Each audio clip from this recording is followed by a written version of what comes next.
ஒரு டிபேட்டையும் ஒரு இன்டர்வியூவும் ஃபாலோ பண்றாரு.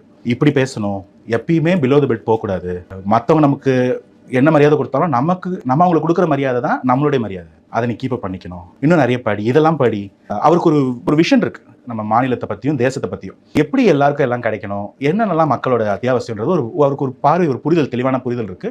அதுதான் இந்த அரசியல் பயணத்துக்குள்ளே அவர் கொண்டு வந்திருக்கு. இது வந்து அரசியல் பயணத்திலிருந்து ஒரு பாலிசி, ஒரு லா, மேனிஃபெஸ்டோ அப்படி இல்லை. அவருக்கு இந்த மக்களுக்கான ஒரு பார்வை இருக்கு. அந்த பார்வையை செயல்படுத்துறதுக்கான இடமா தான் அவர் அரசியல் பார்க்குறாரு. அதுக்கு முன்னாடி என்ன பண்ண முடியுமோ அதை பண்ணிட்டு இருக்காரு.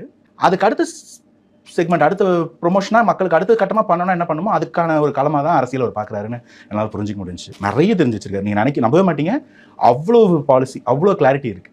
நம்ம பேசிட்டு இருக்கிறதெல்லாம் வந்து பிட்ஸ் அண்ட் ஸ்பைசஸ், இங்கே கடல் இருக்கு, தேவையானதெல்லாம் எடுத்துக்கலாம், படிச்சுக்கலாம் அப்படின்ற மாதிரி இருக்கு. உங்களை பேச வச்சு கேட்கிறாரு அவரு, இல்ல அவர் நிறைய பேசுறாரு? இல்ல, ஆக்சுவலி கேள்வி கேட்கிறாரு. அவர் வந்து நம்மளை பத்தி தெரிஞ்ச விஷயம்லாம் ஏன் பண்றீன்னு கேட்கிறாரு. ஆக்சுவலி உன்னை பத்தி சொல்லுன்னு கேட்கல.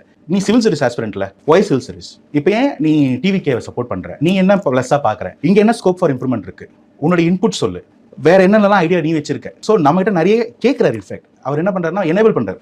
இன்ஃபேக்ட் எப்படி இருந்துச்சுன்னா பார்த்தோன்னு பேச வரல, நான் அதையும் அவர்கிட்ட சொன்னேன், அண்ணா ஐம் ஸ்பீச்லெஸ் அப்படின்னா, நீயா அப்படின்னாரு.